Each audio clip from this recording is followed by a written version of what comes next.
Hello students, my name is Rohit Painuly and I am from ICT virtual classroom Dehradun. कैसे हैं आप सभी? मेरे ख्याल से बहुत अच्छे होंगे, फिट होंगे, फाइन होंगे। हम बात कर रहे हैं क्लास 12th केमिस्ट्री, जिसके अंदर हमारा चल रहा है चैप्टर नंबर 2 और पिछले भाग में हमने बात की थी कि सॉलिड और लिक्विड सॉल्यूशन में किस तरीके से वेपर प्रेशर होता है, किस तरीके से उसमें डिक्रीजमेंट आता है, ये सारी बातें हमने की थी। आज हम बात करेंगे लिक्विड लिक्विड सॉल्यूशंस की। जब दो लिक्विड को आप मिलाते हैं और सॉल्यूशन तैयार होता है ना, तो किस तरीके के सॉल्यूशन वहाँ पे बनते हैं, वेपर प्रेशर में किस तरीके की कमी आती है, वो सारी बातें हम आज सीखने जा रहे हैं। तो उसी को समझने के लिए चलेंगे बच्चों स्मार्ट बोर्ड की तरफ।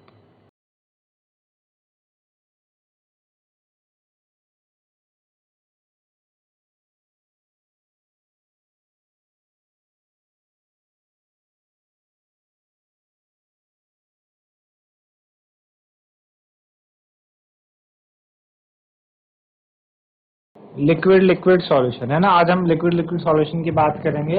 हमारे पास एक प्योर लिक्विड है ना, this is pure liquid A. ठीक है, हमने इसी में प्योर लिक्विड बी हमने मिला, प्योर लिक्विड बी हमने मिलाया, तो हमारे पास क्या हुआ? सॉल्यूशन तैयार हुआ।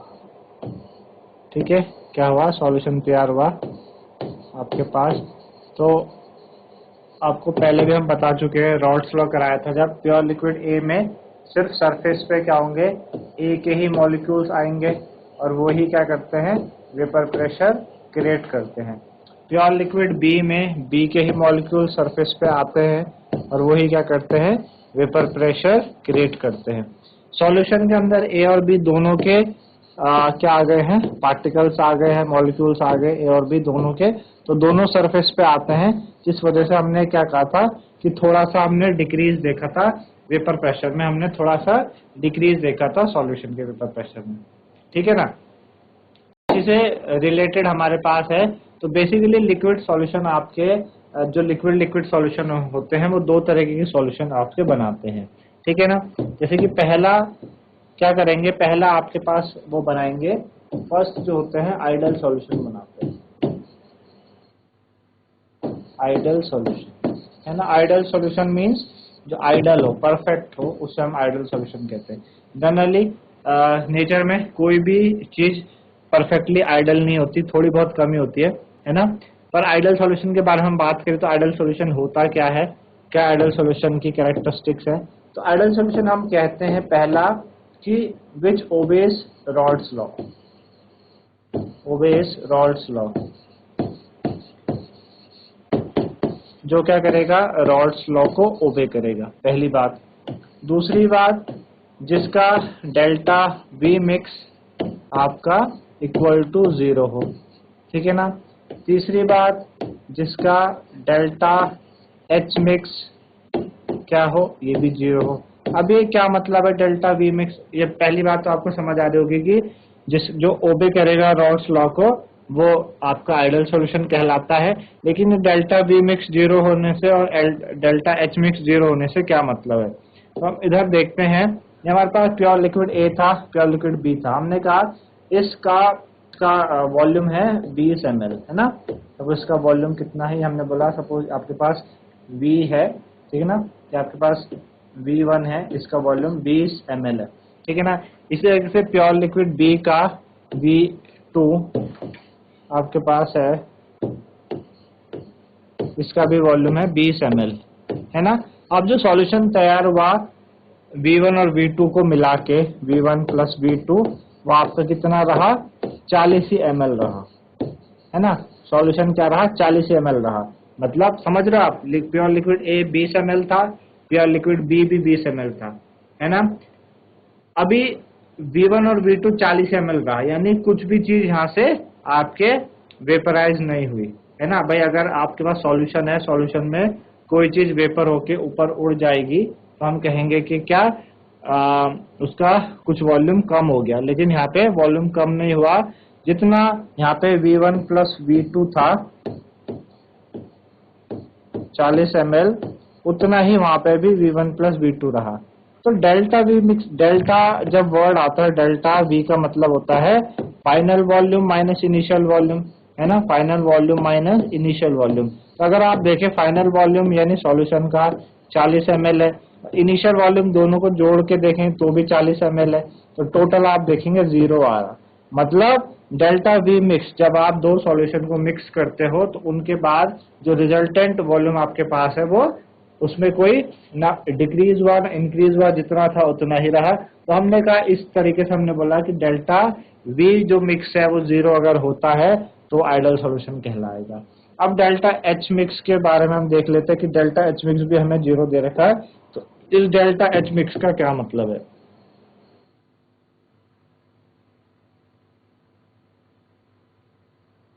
ठीक है, डेल्टा एच मिक्स का क्या मतलब है कि आप देख रहे हैं कि आपके पास प्योर लिक्विड ए है, तो प्योर लिक्विड ए में ए के मॉलिक्यूल्स है, यानी ए के मॉलिक्यूल्स का कहने का मतलब कि वहां पे ए और ए मॉलिक्यूल्स के बीच का इंटरेक्शन है, ए और ए के बीच का इंटरेक्शन है। इसी तरह से प्योर लिक्विड बी में बी और बी के बीच का इंटरेक्शन होता है ना, प्योर लिक्विड बी में बी और बी के बीच का इंटरेक्शन होता है। अब जब सॉल्यूशन तैयार होता है तो सॉल्यूशन में ए और बी के हैं, तो वहां पे ए और बी के बीच का इंटरेक्शन होगा, ठीक है ना।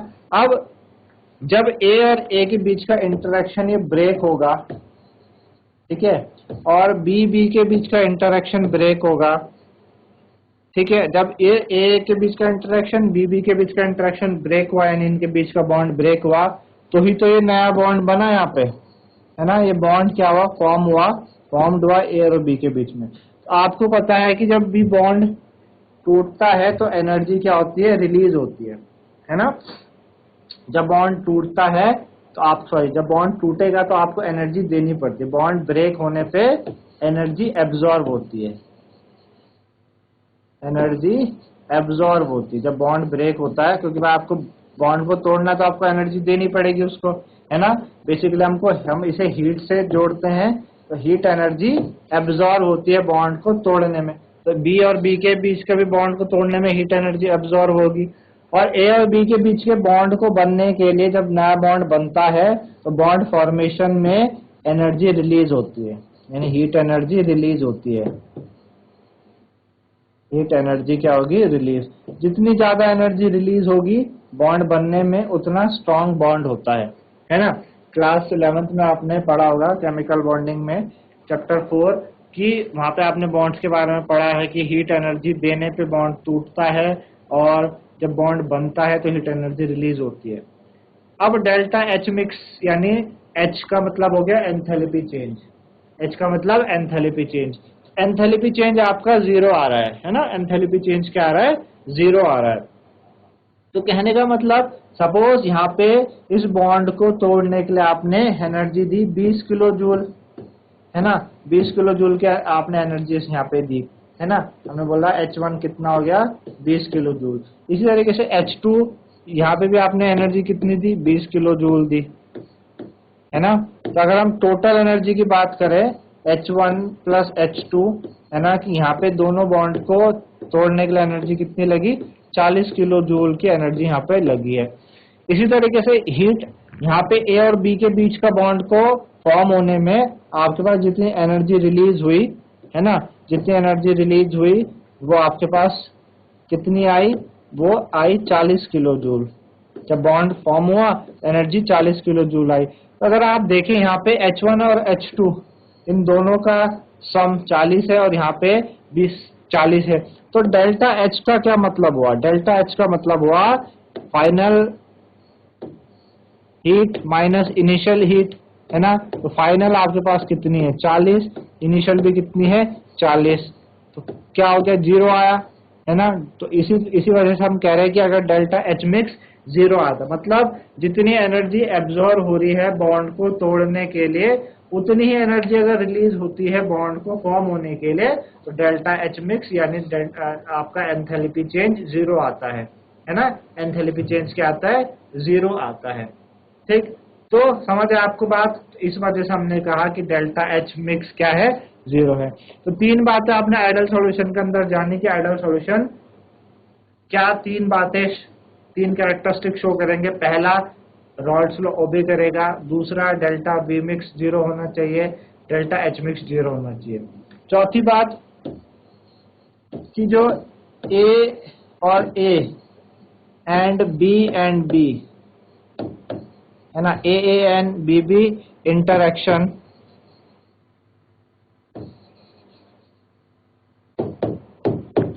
is equal to AA and BB interaction is equal to AB interaction.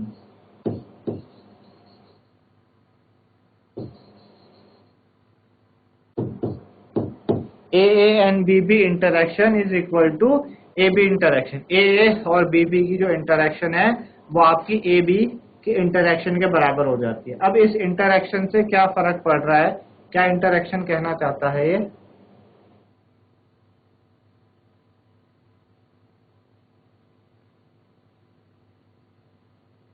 ठीक है, ए और बीबी के बीच का इंटरेक्शन बोल रहा है इक्वल होना चाहिए।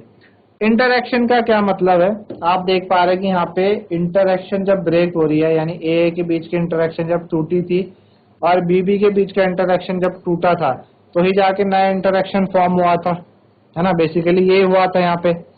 तो आइडियल सॉल्यूशन हमने कब कहा है इसको, कि जब ए और बी का इंटरेक्शन ए और बी के बीच का इंटरेक्शन के बराबर है, यानी ए इंटरेक्शन और बी इंटरेक्शन वो बराबर है ए बी के। कहने का मतलब कि अगर ए का इंटरेक्शन इक्वल रहा, बी का इंटरेक्शन इक्वल रहा और ए बी का इंटरेक्शन इक्वल रहा, तो वेपर प्रेशर में ना ही डिक्रीज होगा ना ही इंक्रीज करेगा। भाई ए का बीच का इंटरेक्शन मतलब सरफेस में मॉलिक्यूल आ रहे हैं, वेपर बना रहे हैं, वेपर प्रेशर क्रिएट कर रहे हैं।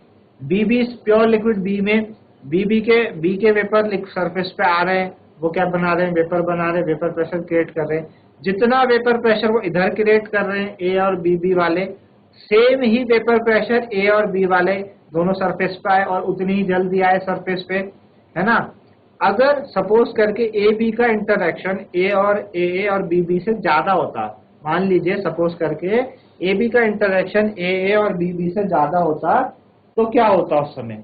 इंटरेक्शन जब ये ज्यादा होता तो यहाँ पे बॉन्ड, जब इंटरेक्शन ज्यादा होगा तो मॉलिक्यूल जो इनके बीच का जो बॉन्ड है वो ब्रेक नहीं होगा। जब बॉन्ड ब्रेक नहीं होगा तो किस तरीके से और कितनी जल्दी मॉलिक्यूल सरफेस पे आएंगे? जो मॉलिक्यूल्स तुरंत जल्दी सरफेस पे नहीं पहुंचेंगे, जितना जल्दी वो नहीं पहुंच पाएंगे उतना कम वेपर क्रिएट होंगे और उतना कम वेपर प्रेशर होगा, है ना। लेकिन यहाँ पे ऐसा नहीं हो रहा, यहाँ पे जितना जल्दी ए के मॉलिक्यूल आ रहे हैं सरफेस पे वेपर प्रेशर क्रिएट कर रहे हैं, उतना ही बी के मॉलिक्यूल सरफेस पे आके वेपर प्रेशर क्रिएट कर रहे हैं, उतना ही ए बी के मॉलिक्यूल सरफेस पे आके वेपर प्रेशर क्रिएट कर रहे हैं। कहने का मतलब कि दोनों का, इन तीनों का इंटरेक्शन जब इक्वल रहता है उसे हम आइडियल सॉल्यूशन कहते हैं, है ना। तो मेरे ख्याल से आपको ये सारी कहानी आइडियल सॉल्यूशन के बारे में समझ में आई होगी कि आइडियल सॉल्यूशन बेसिकली होते क्या है ना। तो आप इसको देख लीजिए, नोट कर लीजिए, देन हम आगे बढ़ेंगे नॉन आइडियल सॉल्यूशन की तरफ।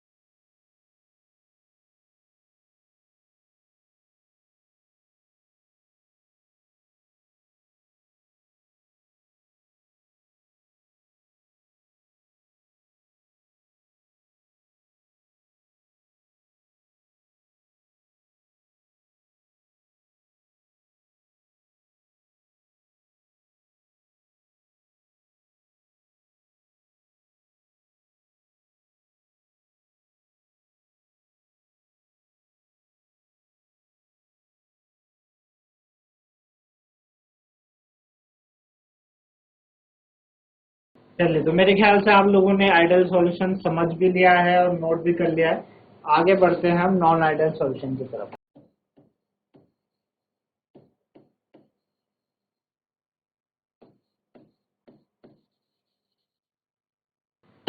नॉन आइडियल सॉल्यूशन, ठीक है। तो नॉन आइडियल सॉल्यूशन क्या होगा?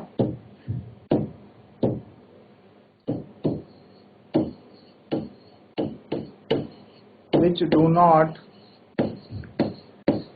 obeys Raoult's law, which do not obeys Raoult's law, है ना, जो Raoult's law को ओबे नहीं करते। पहली बात, Raoult's law को जो ओबे नहीं करेंगे वो आपके पास नॉन आइडियल सॉल्यूशन कहलाएंगे। सेकंड बात, जिनका डेल्टा वी मिक्स, है ना, डेल्टा वी मिक्स क्या हो, not equal to zero, zero के बराबर ना हो। तीसरी बात, जिनका डेल्टा एच मिक्स वो भी जीरो के बराबर ना हो, ठीक है। चौथी बात कि जो ए एंड बी इंटरेक्शन है,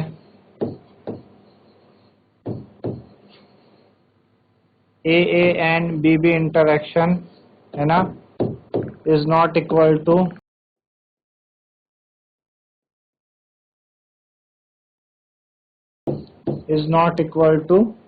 ए बी इंटरेक्शन। ए और B interaction A B interaction के बराबर ना हो तो उसे हम नॉन आइडियल सॉल्यूशन कहते हैं, है ना। तो पहली बात तो आपको समझ आ रही होगी कि जो रॉल्स लॉ को ओबे नहीं करता वो नॉन आइडियल सॉल्यूशन कहते हैं। रॉल्स लॉ आपने पढ़ा था क्या, कि जो पार्शियल वेपर प्रेशर होगा वो आपका डायरेक्टली प्रोपोर्शनल होता है mole fraction of the gas के, है ना। Partial vapour pressure proportional to mole fraction of the gas. तो ये रॉल्स लॉ को ओबे नहीं करते नॉन आइडियल सॉल्यूशन। अच्छा, डेल्टा वी मिक्स जीरो के बराबर नहीं होना चाहिए। अब जीरो के बराबर नहीं होने का क्या मतलब है, कि जैसे हमने यहाँ पे बात करी प्योर लिक्विड ए है, प्योर लिक्विड बी है, तो यहाँ पे हमने कहा कि प्योर लिक्विड ए का सपोज आपके पास कितना है, 30 ml इसका वॉल्यूम, हमने कहा भाई इसका 30 ml वॉल्यूम है ना। इसके लिए हमने बात करी कि इसका वॉल्यूम कितना था, इसका 20 ml वॉल्यूम था, है ना, 20 ml वॉल्यूम था। अभी इसका वॉल्यूम जो V आपके पास V1 और V2 को प्लस करके आया वॉल्यूम, तो इसका वॉल्यूम इन दोनों का अगर मैं देखूं एडिशन V1 और V2 कितना होता है, 50 होता है ना।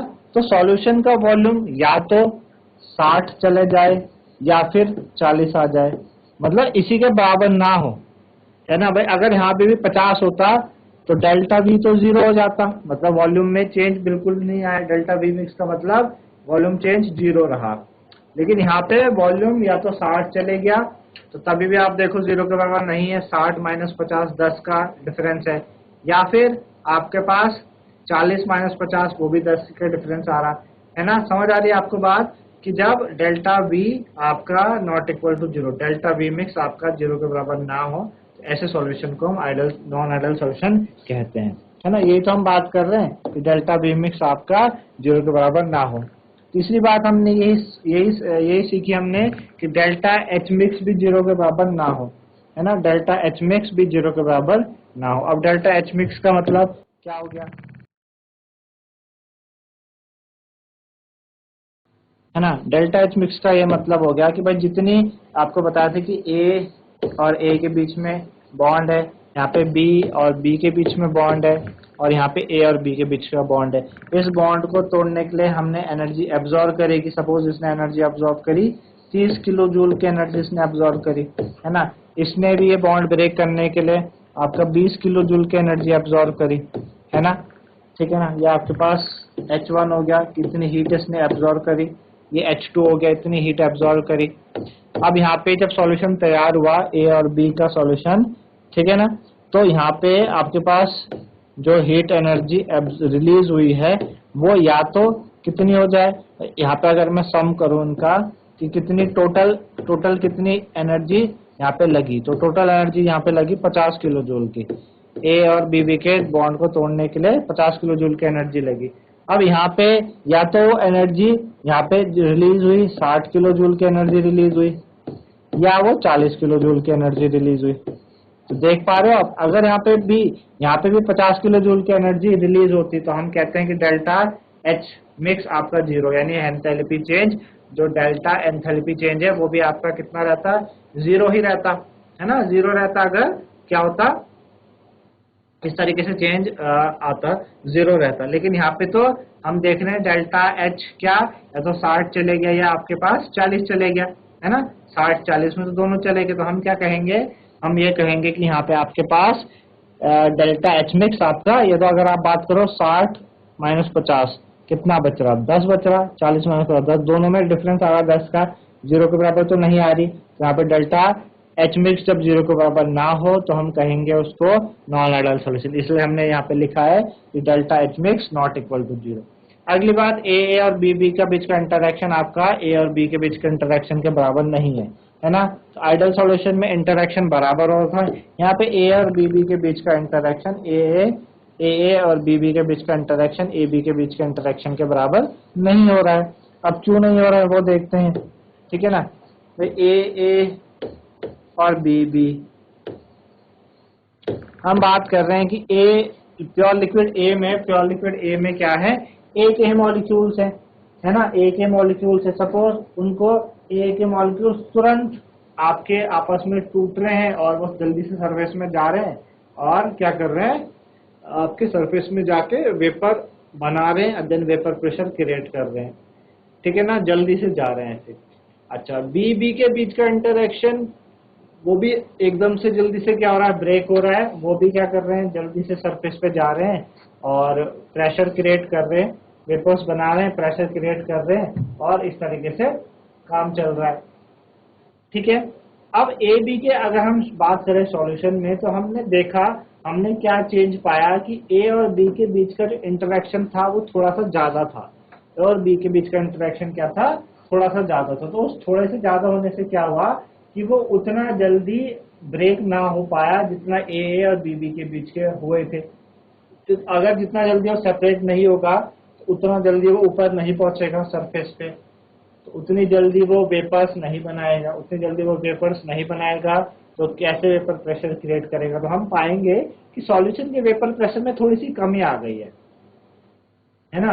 इसका उल्टा भी हो सकता है, वो उल्टा क्या कि ए और बी के बीच का इंटरेक्शन सपोज स्ट्रॉन्ग रहा हो, है ना, और वो जल्दी से नहीं ब्रेक हुआ, तो जल्दी से वो ब्रेक नहीं होंगे तो सरफेस पे कैसे आएंगे, है ना। इसके विपरीत हम देखें, ए और बी के बीच का इंटरेक्शन जल्दी से ब्रेक हो गया, तो मॉलिक्यूल्स तुरंत सरफेस पे गए, तुरंत सरफेस पे जाके उन्होंने वेपर्स क्रिएट करे और वेपर प्रेशर बनाया। तो हमने देखा कि अभी वेपर प्रेशर थोड़ा सा बढ़ गया as compared to pure liquid है और प्योर लिक्विड बी में। तो हम इसी वजह से कह रहे हैं कि ए का इंटरेक्शन और बी के बीच का इंटरेक्शन ए बी के बीच के इंटरेक्शन के बराबर नहीं होगा, उसे हम नॉन आइडियल सॉल्यूशन कहेंगे। अब ये जो दो बातें मैंने बताई कि जब एक बारी ए का और बी का इंटरेक्शन ज्यादा होगा ए बी से, है ना, और एक बारी ए और बी का इंटरेक्शन कम होगा ए बी से, तो वो नॉन आइडियल की दो कैटेगरी है। उन कैटेगरी में हम जब पढ़ेंगे तब आपको समझाएंगे कि किसका ज्यादा किसका कम किस तरीके से। पर यहाँ पे हम बेसिकली बात कर रहे हैं कि इनका इंटरेक्शन ए और बी का इंटरेक्शन ए बी के बीच के इंटरेक्शन के बराबर नहीं है, इसलिए हम इसे कह रहे हैं, ठीक है ना। तो मेरे ख्याल से आपको समझ आ होगा कि नॉन आइडियल सॉल्यूशन होता क्या। तो इसको आप देख लीजिए और नोट कर लीजिए।